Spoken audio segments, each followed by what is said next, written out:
Hello friends, मैं एक बार फिर से उपस्थित हूँ कहानी मुझे तुमसे प्यार है का अगला भाग लेकर। इसके पहले भी 11 भाग अपलोड हो चुके हैं। अगर आपने नहीं देखा तो प्लीज़ एक बार ज़रूर देखें।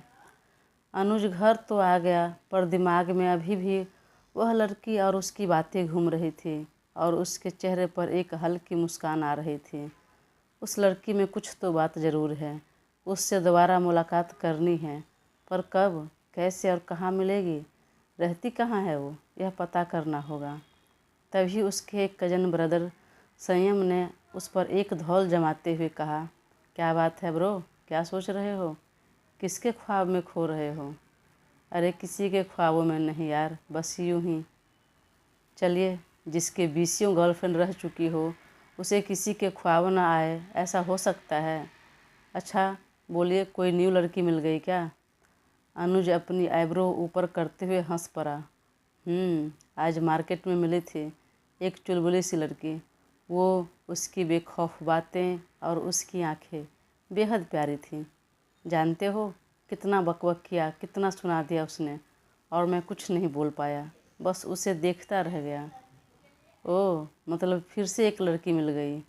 एटलीस्ट एक आध महीने तक तुम एंगेज रहोगे अब। नहीं भाई, अगर दोबारा मुलाकात हुई और बात बनी तो इस बार परमानेंट और लाइफ टाइम एंगेज हो जाऊंगा। अरे इतनी अच्छी लगी तो फ़ोटो क्लिक कर लेता। किया है ना? तो चल दिखा। वह मैं तुम्हें नहीं दिखा सकता। पर क्यों? चल दिखा मुझे, बोल कर वह फ़ोन छीन लिया। अरे मोबाइल में नहीं मिलेगा तुझे तो कहाँ क्लिक किया है? अपने दिल में। ओहो, क्या बात है, पहली मुलाकात में ये हाल, मतलब वो ज़रूर बहुत ख़ास है। वो तो है। चल अब इस नए इश्क के चक्कर में भूल मत जाना। कल कॉलेज की फ्रेशर पार्टी है और उसमें एज चीफ गेस्ट तुम्हें बुलाया है। हाँ याद है, पर अब जाने का मन नहीं हो रहा। लेकिन क्यों भाई? क्योंकि मन तो मेरा कहीं और लग गया है। तू और तेरा मन जहाँ कहीं सुंदर लड़की देखी वहाँ तुरंत लग जाता है। फिर दोनों हंसने लगे। इधर राणा ने उस व्यक्ति के चेहरे पर से कवर हटाया तो एक पल के लिए पहचान नहीं पाया। वो उसे आंखें छोटी कर देखने लगा। वो व्यक्ति काफ़ी दुबला पतला और बीमार सा लग रहा था। ए, तुम कौन हो? और जय ने तुम्हें यहाँ इस तरह क्यों बंधक बना कर रखा है? बोलते हुए जब उसने उसका चेहरा उठाया तो उसे देखकर शॉक्ड रह गया। जय, तुम यहाँ पर कैसे? किसने रखा तुम्हें? और अभी कुछ देर पहले तो हमारी बातचीत हुई थी। इतनी जल्दी तुम्हारी ये हालत किसने की? वह बोलना चाह रहा था, पर मुंह बांधे होने की वजह से बोल नहीं पा रहा था। तो राणा ने फटाफट उसके मुंह पर से पट्टी हटाया तो बोला, भाई, भाई मैं जय हूँ। हाँ जानता हूँ, अभी अभी कुछ देर पहले बात हुई है, पर अचानक तुम्हारी हालत कैसे हो गई? किसने की? उस बहुरूपिये जय ने। किस जय ने? बोलने के साथ ही उसका माथा ठनका। ओह, तो बहुरूपिया है, मतलब रक्षा का शक सही था, वो सही बोल रही थी। मुझसे होशियारी पड़ेगी बहुत ज़्यादा भारी। तुम यहाँ कब से हो? पिछले 1 महीने से सर। और वह जय ने ही जान गया तुम्हारे रूप में वह देव है। पर गोली लगने के बाद भी वह जिंदा कैसे बच गया? और बच गया तो इतने सालों तक कहाँ था? अपने घर क्यों नहीं गया? क्या अनुभव को यह सब पता है? और उसकी वाइफ भी उसके साथ तो नहीं? कहीं दोनों बाप बेटे मिले तो नहीं? मन ही मन में सोचने लगा। भाई प्लीज़ मुझे यहाँ से ले चलिए। राणा ने उसके हाथ पैर से रस्सी खोले और धीरे धीरे चलाकर कार में बिठा लिया। तुमसे वह कब और कहाँ मिला? और जब तुम्हें शक हुआ तो मुझे बताया क्यों नहीं? भाई, आपको याद है जब पिछले महीने बिजनेस के सिलसिले में आपने मुझे दुबई भेजा था, तब वो भी था वहाँ, पर वो अपना हुलिया चेंज कर लिया था। उसके बाद भी मुझे डाउट हुआ, लेकिन उसने इस तरह बात किया कि मैं चाह कर भी शक नहीं कर पाया। एक तरह से कंफ्यूज हो गया और मुश्किल से हफ्ते भर के साथ में हमारी अच्छी खासी जान पहचान हो गई। वहाँ से हम साथ में आए। उसने कहा कि वर्षों से वो वहीं रहता है, यहाँ उसका कोई नहीं है। एयरपोर्ट से सीधा होटल जाने लगा तब मैंने ही अपना पेंट हाउस पर बुला लिया और उसी रात उसने मुझे मेरे ही घर में बंधक बनाकर रख लिया और मेरी जगह वह जय बनकर सारी जानकारी इकट्ठा कर रहा है। भाई वह बहुत शातिर है और हो सकता है वह अनुभव से भी मिला हो, अगर नहीं तो भी जाने अनजाने में उसकी मदद कर रहा होगा। राना का माथा एक बार फिर ठनका। रक्षा सही कह रही थी। पिछले 1 महीने में जितना भी काम हुआ है सब असफल ही रहा है। मतलब जब से वो आया है एक भी काम में सफलता नहीं मिली है, नहीं होने दे रहा है। अब तो पूरा भरोसा हो रहा है हो न हो यह प्रॉपर्टी के पेपर इसने ही चेंज किया होगा। ओह, अब समझ में आया, चाल चली इसने, बेहद शातिर चाल। प्रॉपर्टी के पेपर भी बदल दिया और जानबूझकर अद्रिका का किडनैपिंग करवा दिया अनुभव के हाथों, ताकि वह उससे शादी कर सके और आधी प्रॉपर्टी के मालिक उसका बेटा बन जाए और यह उसकी बहू बन के जाएगी तो प्रॉपर्टी उसकी तो हो ही जाएगी। मतलब दोनों बाप बेटा मिला है। तभी तो उस लड़की को अनुभव ने अब तक न तो मारा ना ही छोड़ा, वरना वह मेरी भतीजी है जानते ही वो उसे टुकड़ों में कर देता। पर मेरे साथ इतनी चालबाजी। अब मैं तुझे बताता हूँ, इस बार अच्छे से मारूंगा, सिर्फ तुम्हें नहीं, दोनों बाप बेटा को एक साथ। नहीं नहीं, तुम बाप बेटा को नहीं, तुम्हारे होने वाली बहू को भी। वो मन ही मन बोल रहे थे और उसी के अनुसार चेहरे का एक्सप्रेशन भी बदल रहे थे। अचानक ही उसने कार को एयरपोर्ट की तरफ घुमा दिया। भाई, हम घर नहीं जा रहे? नहीं तो फिर? सिंगापुर जा रहे हो? भाई आपकी आज्ञा सिर आँखों पर, लेकिन फ़िलहाल मैं उस स्थिति में नहीं हूँ कि बाहर जा सकूँ और कोई भी काम कर सकूँ। वह करने की ज़रूरत भी नहीं है, तो फिर क्यों भेज रहे हैं? जाओ, वहाँ पर तुम अपना अच्छे से ट्रीटमेंट भी करना और फ़िलहाल वहीं रहना, जब तक मैं न कहूँ इंडिया मत लौटना। जी भाई, अब मैं उस देव ठाकुर उर्फ जय पर अच्छे से नज़र रखता हूँ, राणा ने मन ही मन कहा।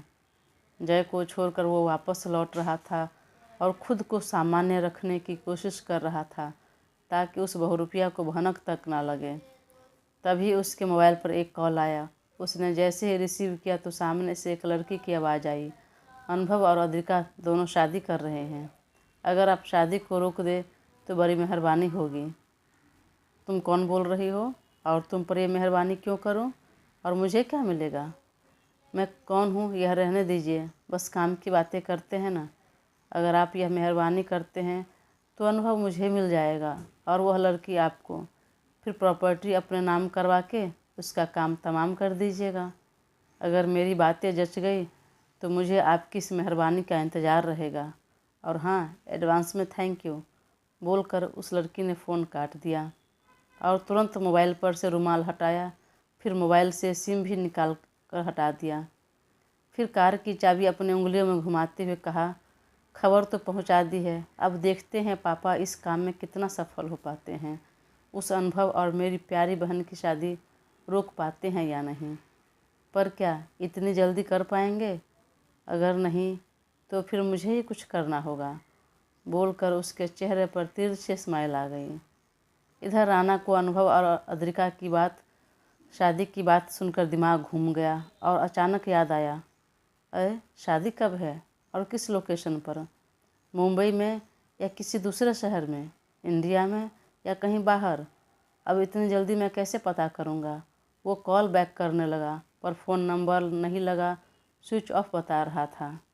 इधर अनुभव जब कमरे में आया तो अद्रिका कहीं नहीं दिखी। वो चारों तरफ नज़र दौड़ा कर देखा तो पीछे की खिड़की खुली थी और वहाँ लहंगे की कुछ मोतियाँ गिरी हुई थी। ओह, तो तुम भाग गई, पर मैं भी देखता हूँ। आखिर तुम कहाँ तक भागती हो? अब तो मैं शादी तुमसे ही करूँगा। तुम दुनिया के किसी भी कोने में रहो, घसीट कर लाऊंगा तुम्हें। मैं आ रहा हूँ। बोलते हुए चेहरे पर डेविल स्माइल आ गई। वो हवा की गति से बाहर निकला तो अभय बाबू रोकने लगे। शादी का मुहूर्त हो गया है, अब कहाँ जा रहे हो? सर, कुछ अर्जेंट काम आ गया है, मैं तुरंत आया। लेकिन क्या अर्जेंट काम है मुझे बताओ, मैं करके आता हूँ, या नहीं तो किसी और को भेज देता हूँ। अगर ये भी नहीं तो राजन को कहो, पर इस शुभ घड़ी में तुम कहीं मत जाओ। तब न चाहते हुए अनुभव को बताना पड़ा, सर अद्रिका नहीं मिल रही है, वो अंदर नहीं है। यह क्या कह रहे हो, इतनी जल्दी अचानक कहाँ चली गई? देखो वहीं कहीं होगी, मैंने हर जगह देख लिया, कहीं नहीं है, खिड़की से निकलकर भाग चुकी है। यह देखिए उसके लहंगे के कुछ मोती गिरे थे वहाँ पर। यह देखकर अभय बाबू चौंक गए। अरे पर इतनी जल्दी कहाँ जा सकती है? चलो उसके साथ जो लड़कियाँ थी उस सब से पूछते हैं। फिर दोनों लड़कियों से पूछा तो उसने कहा, हाँ कुछ देर पहले अद्रिका रेडी हो रही थी, तभी पीछे के दरवाजे से एक लड़की आई, जिसे देखकर अद्रिका दीदी बहुत खुश हो गई और कुछ देर बात करने के बाद उनके साथ ही कहीं चली गई। मैंने उन्हें सीधे रास्ते से जाने कहा तो आपका नाम लिया कि आप जाने नहीं देंगे, इसलिए पीछे खिड़की के रास्ते गए। अभय बाबू सोचने लगे, कौन हो सकती है वह लड़की? कहीं राणा ने तो नहीं भेजा? दोनों की शादी की बात कहीं उसे पता तो नहीं चल गई? इधर अनुभव मन में बोला, ओह तो तुम आ ही गई मिसा मायरा, अच्छा किया, बड़ी बेसब्री से इंतज़ार था तुम्हारा। पर ये लड़की क्यों गई उसके संग? वो तो जानती है इसकी जान को खतरा है और कुछ भी हो सकता है, फिर कैसे इतनी नासमझी और लापरवाही? फिर वो कार में बैठा और निकल गया। कुछ देर पहले जब अनुभव तैयार होने चला गया और इधर अद्रिका भी रेडी होने लगी, तभी पीछे के दरवाजे से अंदर अमायरा आई, जिसे देखकर अद्रिका के साथ सभी चौंक गए। अद्रिका कुछ बोलती उससे पहले ही कहा, क्या रे तू शादी कर रही है और मुझे बताया तक नहीं? इतनी जल्दी अपनी बहन को पराया कर दिया। अरे माना कि मम्मी पापा शायद तुम्हारे साथ अच्छा व्यवहार नहीं किए और कहीं तू भी नहीं उन्हें पसंद करती होगी, लेकिन तू मेरी बहन है और मैं सच में तुम्हारे लिए दिल में कोई राग द्वेष नहीं है। पहली बार अपनी छोटी बहन अमायरा से इतनी प्यारी बातें सुनकर अद्रिका का दिल पिघल गया और अपने लहंगों को संभालते हुए आगे बढ़कर गले लग गई। अरे मेरी प्यारी बहन, मैं किसी से खफा नहीं हूँ, और शादी का इनविटेशन के बारे में बोलूँ तो मुझे भी यहाँ आने के बाद पता चला कि मेरी शादी है। मुझे भी नहीं पता था, फिर मैं कैसे किसी को निमंत्रण देती? अच्छा तो क्या अनुभव ज़बरदस्ती शादी कर रहा है? तो फिर पापा को बोलती हूँ। अरे हाँ, नहीं, मतलब एक तरह से समझो कि ज़बरदस्ती की शादी हो रही है। तो फिर तुम इनकार क्यों नहीं कर देती? चलो साफ साफ मना कर दो और मैं भी तो देखूँ कैसे वो तुम्हारे साथ ज़बरदस्ती शादी कर सकता है। मैं अभी पापा को कॉल करती हूँ। अरे रहने दे बहन, और मैं क्यों इनकार करूँ? क्यों इनकार करूँ मतलब ये कि वो मुझे पसंद है। सुनकर अमायरा शॉक्ड रह गई और मन ही मन कहा, लेकिन यह मुझे पसंद नहीं आया। मैं तुम्हें किसी भी कीमत पर उससे शादी नहीं करने दूंगी। और अपने पापा को कॉल लगाया पर संयोगवश फ़ोन नहीं लगा। कई बार ट्राई किया तो भी नहीं लगा। फिर उसने ही आगे क्या करना है ये प्लान बनाने लगे। अच्छा यह छोड़ो और मुझे फटाफट रेडी कर दो। अरे ऐसे कैसे रेडी कर दूँ? तुम्हारे जीवन का सबसे बड़ा दिन है और तुम इस तरह रेडी होगी इस सस्ते और घटिया मेकअप से? चलो मैं तुम्हें पार्लर लेकर चलती हूँ, वहीं अच्छे से रेडी हो जाना। देखो मुहूर्त का समय होता जा रहा है, एक काम करो ब्यूटिशियन को यहीं बुला लेते हैं ना। अरे मेरी प्यारी बहन, उसके लिए पहले से बुकिंग करनी पड़ती है, अपॉइंटमेंट लेना पड़ता है। वह तुम्हारे पास कुछ नहीं है तो चलो अब वहीं, और चिंता मत कर, हम समय से आ जाएंगे। बात तो तुम्हारी सही है, आज के दिन तो कम से कम अच्छे से रेडी हूँ मैं। अरे अच्छे से क्या, इतने अच्छे से रेडी होना कि जीजू देखते ही रह जाए। तुम्हारे उस रूप की कभी कल्पना भी नहीं की होगी उन्होंने। तब अद्रिका उसके साथ कार में बैठ गई और अमायरा के चेहरे पर एक कुटिल मुस्कान आ गई। चल बहन, तुम्हारे जीवन का यह आखिरी दिन होगा। इधर अनुभव ने राजन को कॉल किया और सब समझाकर खुद चुपचाप दूसरी तरफ निकल गए। इस लड़की के पास तो फ़ोन भी नहीं है, फिर कैसे लोकेशन ट्रैक करूं और कैसे कांटेक्ट करूं उससे? इधर पार्लर में अद्रिका रेडी होने के बाद जब खुद को आईने में देखा तो देखती रह गई। मैरून कलर के लहंगे और मैचिंग ज्वेलरी और सारे श्रृंगार में आसमान से उतरी अप्सरा सी मालूम पड़ रही थी, बेहद खूबसूरत लग रही थी। ओहो, आज तो अनुभव जीजू के दिल पर बिजलियां जरूर गिरने वाली है। सुनकर अद्रिका मुस्कुराने लगी। फिर अमायरा ने कान के पीछे टीका लगाते हुए धीरे से कहा, भगवान तुम्हें मेरे अलावा सबकी बुरी नज़र से बचाए। फिर उसे लेकर रोड पर निकली तो हर तरफ अनुभव के आदमी को देखकर वह चौंक गई। फिर मन ही मन कहा, नहीं अमायरा, इतनी जल्दी हार नहीं मानना है। उसने कार अचानक रोक दी और ख़राब होने का बहाना कर कैब ले लिया और ड्राइवर से चुपचाप बात कर उसने रास्ता बदल दिया। जब काफ़ी देर बीत गया और वह नहीं पहुंची तो अद्रिका घबराने लगी। अमायरा, यह तुम किस रास्ते से जा रही हो? यह काफ़ी लंबा लग रहा है और हम समय से नहीं पहुंच पाएंगे। कहीं मुहूर्त का समय बीत न जाए। अरे नहीं बीतेगा, क्यों परेशान हो रही हो? परेशानी वाली बात ही है, एक तो अनुभव को बताया नहीं, ऊपर से देर हो जाएगी तो बहुत नाराज़ होगा। तो शादी से पहले वो इतना डरने लगी, वो नाराज़ होगा और तुम उसे नाराज़ होने देगी, सुनकर ले लेगी। तुम्हें लगता है मैं सुनकर लेने वालों में से हूँ, पर फिर भी यह गलती मेरी है। कोई बात नहीं, गलतियाँ इंसानों से ही होती है। दोनों बातें करने में मशगूल थी और ड्राइवर चुपके से एक सुनसान रास्ते की तरफ जाकर कैब को घुमा दिया। तभी अचानक सामने एक बड़ी कार आकर रुकी। जब तक ड्राइवर और अमायरा कुछ समझ पाते उससे पहले ही अनुभव कार में से बाहर निकला। अनुभव ने जो कुर्ता पैजामा पहना था वो चेस्ट पर काफ़ी फिट था, जिससे उसका कसा हुआ बदन साफ दिख रहा था। ऊपर से ब्लैक गॉगल्स, हवा में लहरा रहे सिल्की बाल। उफ, आज वो बेहद हैंडसम दिख रहा था। अद्रिका ने जब उसे देखा तो देखती रह गई। कुछ यही हाल अमायरा का भी था, पर यह उसका नहीं होगा, यह सोचकर अंदर ही अंदर जल भून गई। पर अनुभव ने दोनों पर ध्यान नहीं दिया और आकर सीधे अद्रिका की बाँह पकड़ कैब से बाहर कर दिया। बिना बताए कहाँ चली गई थी? अनुभव ने बेहद आराम से पूछा। अरे मैं पार्लर चली गई थी। पर क्या ज़रूरत थी? तुम यूं ही बेहद खूबसूरत हो, तो क्या बिना मेकअप किए ही शादी कर लेती? अरे तो कम से कम एक बार बताना चाहिए था, हम बेवजह परेशान हो गए। अब चलो कार में बैठो, मुहूर्त का समय हो गया है। बोलकर उसने कार का डोर खोल दिया तो अद्रिका जाकर बैठ गई। अब अनुभव ने अमायरा की तरफ देखा तो उसने आगे बढ़कर कहा, हेलो जीजू, मैं अमायरा, अद्रिका की बहन और आपकी साली।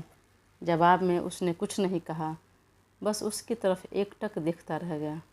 क्या हुआ जीजू, आप इस तरह मुझे क्यों घूर रहे हैं? ऐसे में तो दीदी को बुरा लगेगा। दीदी को देखिए, वो भी बहुत सुंदर है। अनुभव उसकी आवाज़ पहचानने की कोशिश कर रहा था, क्योंकि उसे फ़ोन पर धमकी देने वाला और अद्रिका को घर छोड़ने के लिए कहने वाला कोई और नहीं, अमायरा ही थी। क्या हो गया जीजू, कुछ बोल नहीं रहे, बस घूरे जा रहे हैं? तुम हो ही इतनी खूबसूरत कि तुम पर से नज़र हटाने को जी नहीं कर रहा। अनुभव ने जरा पास आकर उसकी आंखों में देखते हुए बोला। उसकी घबराहट थोड़ी बढ़ गई और जरा पीछे हटते हुए कहा, जीजू आप मेरी नहीं दीदी की तारीफ़ कीजिए, वरना खैर नहीं आपकी। उसकी तारीफ़ तो जीवन भर करना है, अभी तुम्हारी कर लेता हूँ। मेरा ने कुछ जवाब नहीं दिया तो अनुभव ने कहा, आओ तुम भी बैठो। तब पीछे सीट पर अमायरा भी बैठ गई। रास्ते भर अनुभव अद्रिका को तिरछी नज़रों से देखता रहा। वाह, कितनी खूबसूरत लग रही है। अद्रिका भी नज़रें उठाकर बार बार अनुभव को देख रही थी। कितना हैंडसम दिख रहा है ये। ठीक उसी समय अनुभव ने भी देखा तो दोनों की नज़रें मिल गई तो अद्रिका ने अपनी एक आंख दबा दी। ये क्या है? और सीधे बैठकर सामने देखो, मेरी तरफ नहीं। लेकिन तुम जो मुझे देख रहे हो उसका क्या? वह कुछ बोलता उससे पहले ही अद्रिका उसके गालों को अपने होठों से छू लिया। अनुभव के तन मन में एक बिजली सी कौंध गई। फिर भी डपटते हुए कहा, यह क्या हरकतें हैं? चुपचाप बैठो। पर अद्रिका कहाँ सुनने वाली थी। वह खिलखिलाकर हंस पड़ी और मोतियों से दांत उसके चमक उठे। वहीं अमायरा मन ही मन कुढ़ती रही, जितना जलाना है जलाओ, पर तुम्हें तो मैं छोड़ूंगी नहीं अद्रिका। कुछ देर में जब तीनों पहुँचे तो अभय बाबू ने सबको एक साथ देखकर चौंकते हुए कहा, बेटा तुम अचानक कहाँ चली गई थी और यह कौन है तुम्हारे साथ? अंकल, यह मेरी बहन है और मैं पार्लर गई थी। तो बताया क्यों नहीं? अंकल बता देती तो फिर अनुभव जाने नहीं देता, इसलिए। ओह गॉड, बेवजह हम परेशान हो रहे थे। बोलते हुए एक बार दोनों को देखने लगे। 28 साल के हट्टे कट्टे अनुभव के सामने 20 साल की अद्रिका बेहद खूबसूरत, प्यारी और बच्ची सी लग रही थी। कुछ ही देर में पवित्र अग्नि के सामने मंगलगान और वैदिक मंत्रोच्चार की उच्च शादी शुरू हुई। तिलक से लेकर कन्यादान का रस्म अभय बाबू ने ही किया। देव, मुझे माफ़ करना। तुम्हारे रहते हुए भी तुम्हारे बेटे की शादी का डिसीजन मैंने ले लिया, अपनी पसंद से करवा दिया। पर मुझे पूरा विश्वास है, जब कभी अपने परिवार वालों के सामने आओगे तो पक्का खुशी होगी। बहुत अच्छी बहू मिली है तुम्हें। तभी पंडित जी ने कहा, चलिए आप दोनों फेरों के लिए खड़े हो जाइए। और कुछ ही देर में फेरे भी संपन्न हो गए। फिर पंडित जी ने दोनों को बैठने के लिए कहा और सिंदूरदान के रस्म के बाद मंगलसूत्र पहनाने के लिए कहा। तब अनुभव ने मंगलसूत्र अद्रिका के गले में पहना दिया और इसी के साथ विवाह संपन्न हुआ। आज से आप दोनों पति पत्नी हैं और खुशी खुशी अपना गृहस्थ जीवन शुरू कीजिए। चलिए आप दोनों मेरा आशीर्वाद लीजिए, साथ साथ अपने से बड़ों का भी आशीर्वाद भी ले लीजिए। इस शादी से अद्रिका जहाँ खुश थी, वहीं अनुभव अभी भी जरा खफा था। मैं इस बंधन में नहीं पड़ना चाहता था। इधर अमायरा बेहद गुस्से में थी। काहे का माफिया डॉन, जब एक शादी नहीं रोक पाए, अपनी बेटी को इतनी छोटी सी खुशी नहीं दे पाए। पर कोई नहीं, शादी भले ही हो गई, लेकिन फिर भी तुम्हें अनुभव के लाइफ से तो क्या, दुनिया से भी हटा कर रहूँगी। वह मन ही मन बोल रही थी और जैसे जैसे गुस्सा आ रहा था वैसे ही चेहरे के भाव भी बदल रहे थे। तभी अनुभव और अद्रिका पंडित जी का आशीर्वाद लेकर बाकी सबका आशीर्वाद लेने के लिए उठे, पर उसे जूता नहीं मिला। तब उसने कहा, बोलो साली साहिबा, मेरे जूते दीजिए। पर मैंने नहीं चुराया जीजू, अमायरा ने कहा। चुराया तो आपने ही है। ठीक है, जब पता चल गया तो पहले नेग निकालिए, फिर जूते लीजिए। क्या नेग चाहिए? आप क्या देंगे? अगर आप कहो तो आपकी जान ले लूँ। बोलते हुए अनुभव का चेहरा सख्त हो गया। अमायरा के पल भर में हाथ पैर ठंडे हो गए, चेहरे पर हवाइयाँ उड़ने लगी। कहीं इससे पता तो नहीं चल गया? अरे साली साहिबा, इतना क्यों घबरा गई? मेरा मतलब है कि आप कहो तो अपनी जान दे दूं। अरे नहीं नहीं, मैं इतनी बुरी भी नहीं कि आपकी जान ले लूं। तो फिलहाल मेरे पास कुछ नहीं है, यह कुछ पैसे हैं, ले लीजिए। नहीं, मैं यह नहीं लूँगी। तो फिर बताइए क्या चाहिए? अभी नहीं, जब कभी मौका मिलेगा तब बताऊँगी। फिलहाल उधार रहने दीजिए और अपने जूते लीजिए। वहीं अद्रिका अनुभव को बोलने लगी, अरे एक ही तो बहन है मेरी, उसमें उधार क्या, जो चाहिए दे दो। मुझे लगता है तुम्हारे कान का इलाज करना पड़ेगा। तुमने सुना नहीं, उसने कहा कि उधार रहा, जब ज़रूरत होगी तब बताएगी, तुम्हारी प्यारी बहन ने। नहीं नहीं, बहन नहीं, दुश्मन, उसने धीरे से कहा। फिर कुछ देर में सबका आशीर्वाद लेकर अनुभव और अद्रिका अपने घर को विदा हो गए। अभय बाबू को भी चलने के लिए कहा, पर वह बाद में आने की बात कर नहीं गए। फिर कुछ देर में वो अपने घर के लिए निकले। वहीं गुस्से में जल भून रही अमायरा बदले की भावना लिए कार में बैठकर सीधे अपने घर को चली। दोस्तों, कहानी आगे जारी रहेगी। प्लीज़ तब तक आप लोग चैनल को सब्सक्राइब कर मुझे ज़रूर सपोर्ट करें, अपना साथ बनाए रखें। मैं बहुत जल्द अगला भाग लेकर उपस्थित होंगी। तब तक के लिए bye bye, thank you, good night.